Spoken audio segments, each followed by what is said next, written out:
episode 7 of the Small Business Big Presence show. We are your hosts, Madison Black and Rory Manatunga.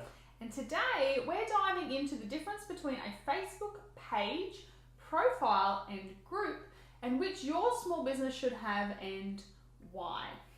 So Roz, I suppose we should just talk about each of them individually, what they've got going on, what makes them unique, and then the pros and cons that a small business owner could have for using them. Yeah, for sure. Let's dive into it. So I think we should start with a profile because every user on Facebook has a profile. You can't sign up to Facebook without getting one. So if you're a little confused as to the difference between each, and it's really important we nail down this terminology when we're talking about our Facebook strategy. You have a profile. That's where you have friends. You friend people. It's often private, or at least you can manage your privacy settings. Yeah. If you on your profile, you have a profile photo. You've got a cover photo. The thing is, that's starting to get a little bit murky because most pages also have profile photos and cover photos. So it's not necessarily going to be easy for you to distinguish which are which based just on looks, because they do look a little bit similar. Yeah, exactly. And I suppose particularly with profiles, especially compared to pages, it's more the internal stuff of Facebook that determines like how good a segment it is to.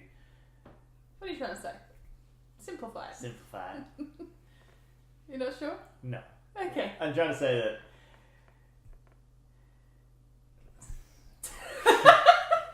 Just don't worry about me. I'll let that out. But you don't have to. So the thing that you should also realize about your profile is that you'll have a single login.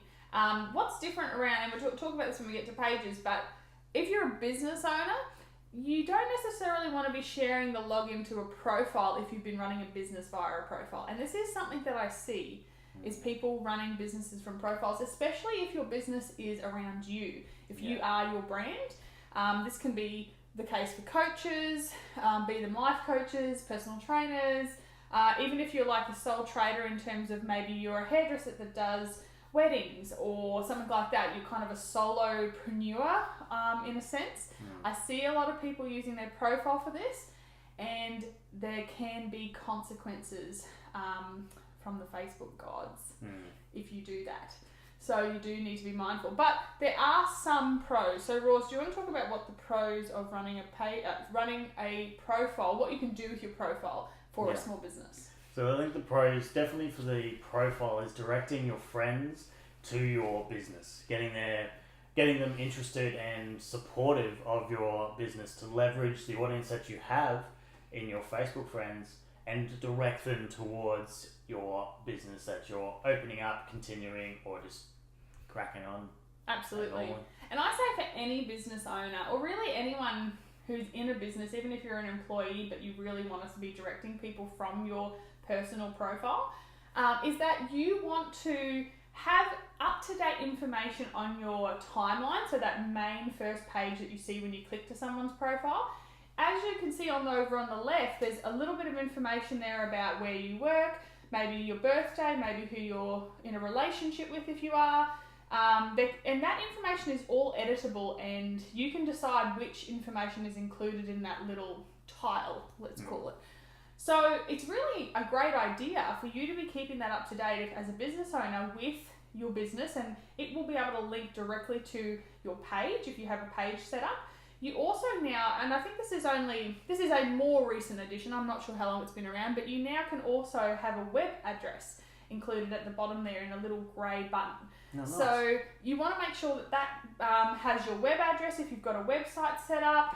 It could also be, you can also actually set up other social profiles. So you can, those little grey buttons can also be used for, say, an Instagram profile or Twitter or Pinterest or something like that. So if you have that information nice and up to date, and there are other ways that you can utilise your timeline view on your profile, including you might change your cover photo to be the logo of your business. You have featured photos now over on the left underneath that little tile with your information, where you might be putting pictures of your business. There's lots of options there. So get creative, but definitely have something that drives people to your business if that's something that you want to be able to do via your profile. Yeah, but exactly. But then there's a lot of cons. Yeah, especially with the profile. Number one, it's a naughty no-no to be running your business through a profile. It's against Facebook's terms of use. So yes. Again, if they find that, and if they find it, they'll put you in Facebook prison and then probably shut down your account and similar sorts of things. And that can be really detrimental if you have any other pages that you manage or groups that you manage. You will lose full access and you could lose all the information you've ever put on Facebook. I know for me, my Facebook profile is, I actually love that they have the this day feature or the reminders. Yeah. Reminders, like that's, it makes me want to post more to Facebook because I enjoy getting the reminders like in a year's time. But if I had my profile shut down, I'm going to lose all of that. Yeah. So if your profile has been to this point a bit of a mix of personal and business, you're going to lose all your personal stuff as well if it gets shut down. Yeah. Do you know the exact line where it would get shut down, or you're like? I don't think there is, but I don't know if there is an exact line because I see people doing it. Not worth the risk, I guess. It's absolutely not. I guess worth the risk. It's more like you can still utilize your page like a business page, but it's more about sharing your content to your personal page, I'm guessing. Personal profile. Get the terminology. Yeah, so that's the other thing too is as a pro, you could actually be sharing your content to your profile to share it with your friends that are on your profile. The other con that I wanted to bring up too is that if you are running a business via a profile, you are never going to be allowed to run ads from your profile. They are not set up to run ads at all. So you could be amassing this big audience and of friends that are actually people who are following your business and not necessarily personal friends. And you kind of can't do much with them other than put posts up organically. So, you know, that can be, if it's part of your long-term strategy to be running ads, it could be a real detriment to your business, the fact that you've been running it as a profile. But so as you can see, profiles, there are pros and cons and ways that you can utilize your profile to assist your business, but it doesn't, I would say that's probably the strongest no from me as to you don't want to run your business solely from a profile. And Facebook agrees with me. So awesome. Then let's talk about groups. Do you want to talk about what a group is? So a group is, well, let's take it from the horse's mouth, and we'll go from this quote I've picked up from Facebook. Well, Maddie picked up, but I'm going to read. You can take credit, it's okay. So from Facebook, groups are great for getting things done and staying in touch with just the people you want. Share photos and videos, have conversations, make plans, and more. So basically, a group is exactly what it sounds. It's a group of people that you can control the content that you're all sharing and enjoying, and everything that you say in there is consolidated to the group. Yeah, so a group can come in 3 different forms. There are public, closed, or secret groups. So a public group, anyone can join. There's no approval process required. A private group, people can see the group, but they do have to apply to become a member of the group. And a secret group is by invitation only. So that group won't show up anywhere in a search on Facebook. It will only be able to be joined if the administrator, aka you, of that group invites someone, and you have to be a friend with that person. So there are obviously pros and cons to each of those 3 different types of groups. And a private group is most likely called a closed group. Oh, yeah, sorry, did I use private? Yeah. Thank you for pulling me up on my terminology. So we have public, closed, and secret groups. So the thing you should need to know about groups too is groups are kind of about bringing people, the way they should be used in businesses, kind of it's about bringing people together around a specific topic. Yeah. Your business is not necessarily a topic. No. In fact, your business probably has a lot of topics within it. Yeah, wrapped up in a bundle. Yes. So as we said, groups consist of members. We also have administrators, or there are other people that you can set up in your group to be moderators, which is just varying levels of administrative. Yeah, so it's basically it can be a a forum of sorts. Just for that. And the search functionality is getting better and better within a group. Yes. But yeah, essentially you have those 3 levels: admin, moderator, and just the members. So the moderator can still get in and moderate, take down all the naughty comments and approve all the good ones. Well, and that's something that was going to be my next point too, is that a group, unlike a page, and again, a lot of what I'm going to say is there's a lot of range in terms of what you allow and what you don't in your group in the settings, but basically in a group, it's more of that two-way communication we talk about, but like kind of to the nth degree, where people can be posting whatever they want. And if you have a really busy group, like we're part of a couple of groups with tens of thousands of members in them, it does become a huge effort to have to manage those comments, because they can be coming so thick and fast that things get lost. Maybe people haven't been abiding by the group rules, and you need to go and find them and either delete their comments or pull them up or delete them from the group altogether. There's a lot of management and maintenance required with a group because of that fact that other people can publicly post to the group. And like I said, that functionality can be turned off or have it be just by approval only. And there's pros and cons to each of those, but it is quite a different, it serves quite a different purpose for a small business. Yeah, exactly. Particularly a more brick and mortar or traditional style of business. Do you think there's any sort of situations that it would be more appropriate to have a Facebook group as well in a more brick and mortar sense? Potentially, yeah. I think, like we said, it's about a group is around a topic. So if you have something really specific, so one that comes to mind, because it's really relevant to me at the moment, is there's a lot of groups for, say, mums.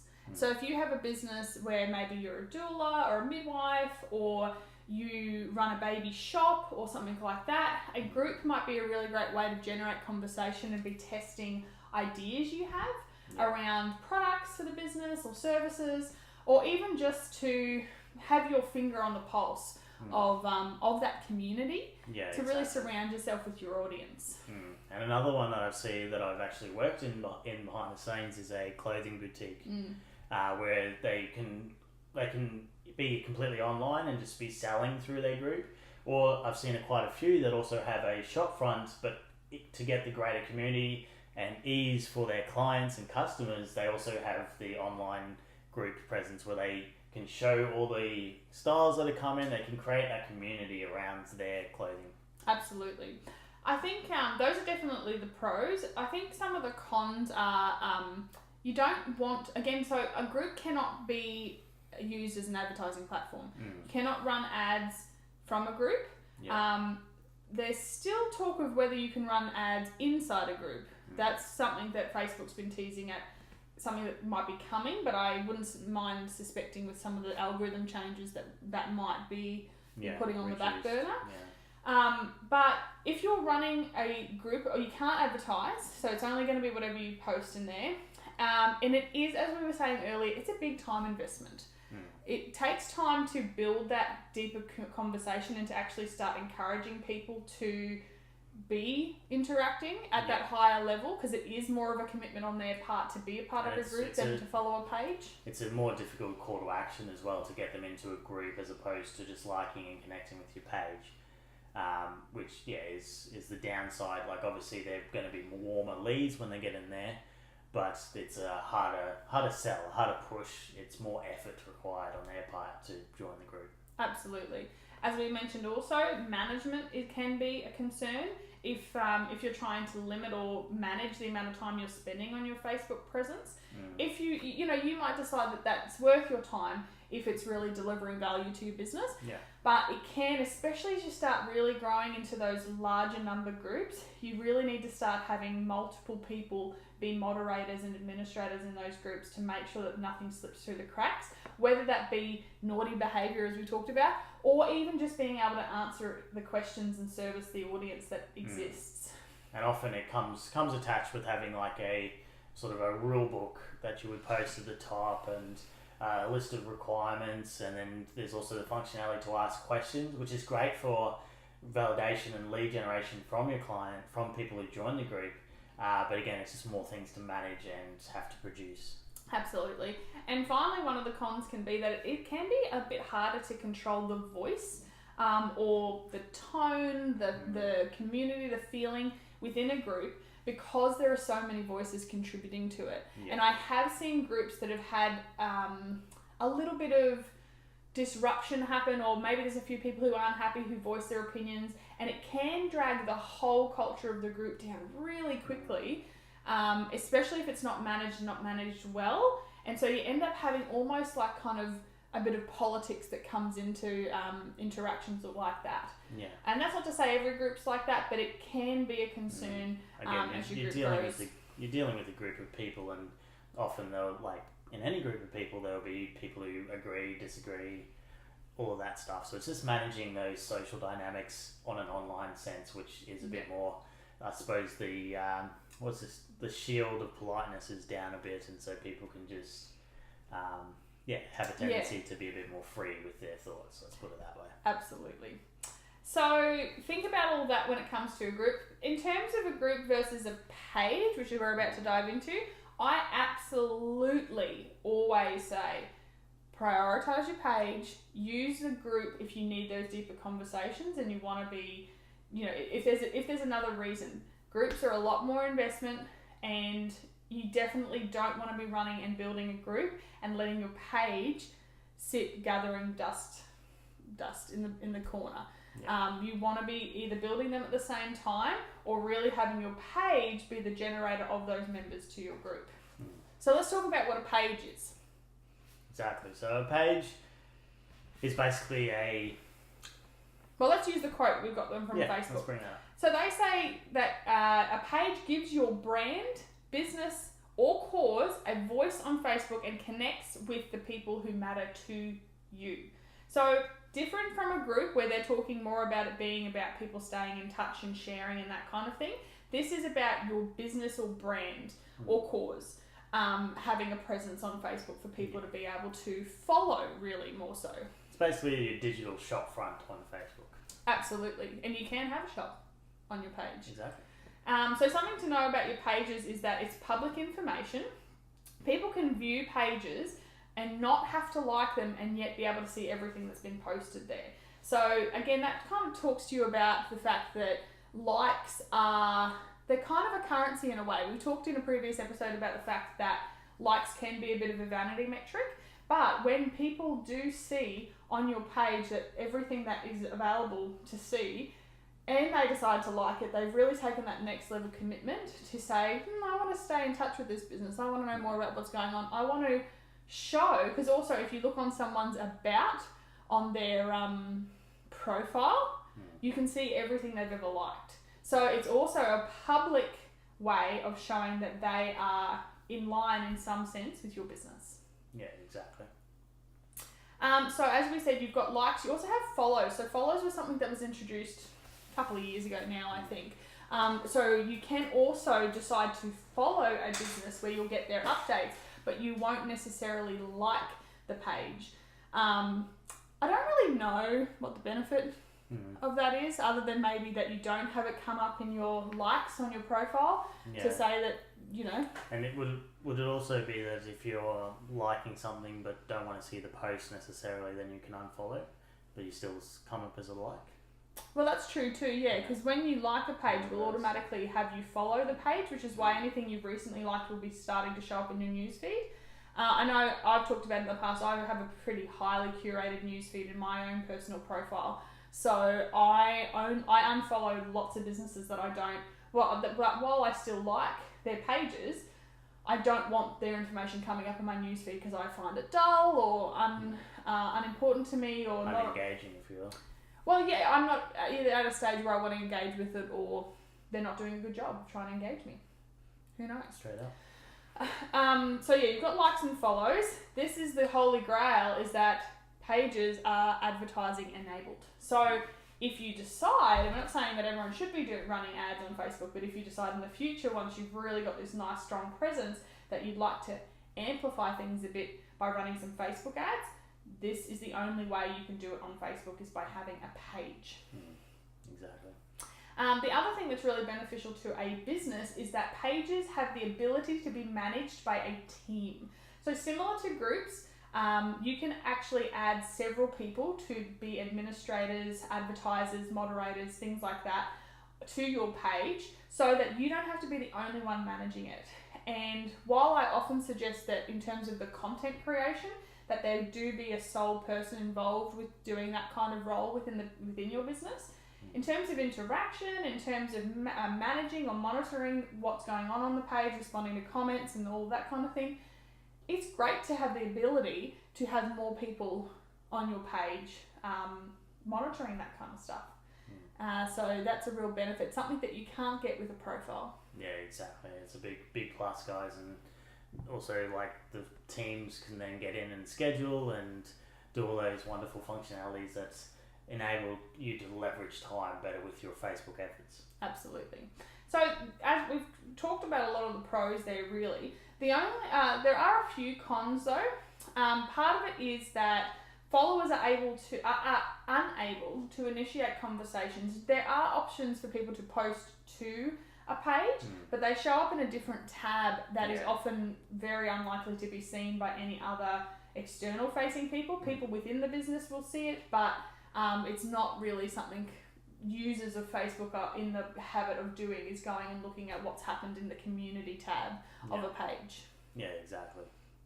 And the other thing is that with the algorithm change that happened with Facebook, page posts have been devalued in the newsfeed if they're not engaging, which is the whole reason this show exists. But if you have been running a strategy of the past where it's all about throwing lots of content up there, or you're not really thinking about what kind of content you're throwing up, you could find that your efforts in a page are not noticed by Facebook or your followers because they're not proven to be engaging.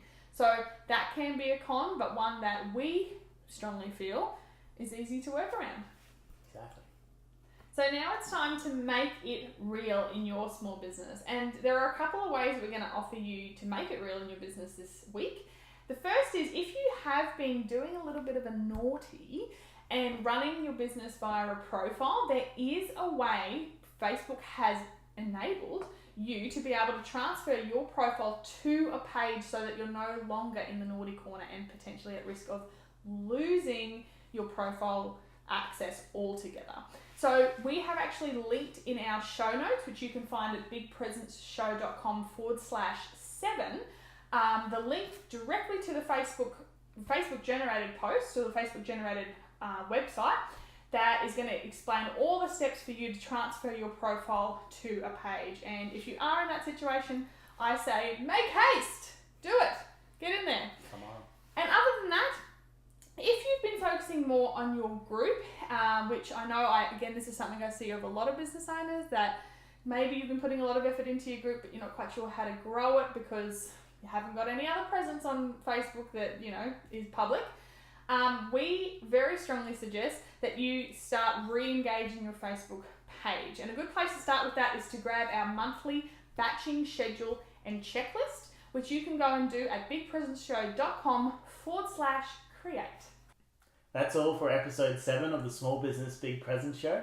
Be sure to tune in next week when we're going to be talking about the 2 different customers that you have on Facebook and why you need to be talking to both of them in terms of all of your marketing decisions. Until then, keep creating big impact in your small business with your big presence. Thanks so much for tuning in, and we will see you next week. Remember, 62% of consumers use Facebook to help inform their buying decisions. Don't let your Facebook page stop one of your customers from investing in your small business. Get the lowdown on the 4-step system we teach our students to help transform their pages and turn presence into profit. And to be the first notified when we drop a new episode, be sure to subscribe to the show. Head on over to bigpresenceshow.com/subscribe to get started.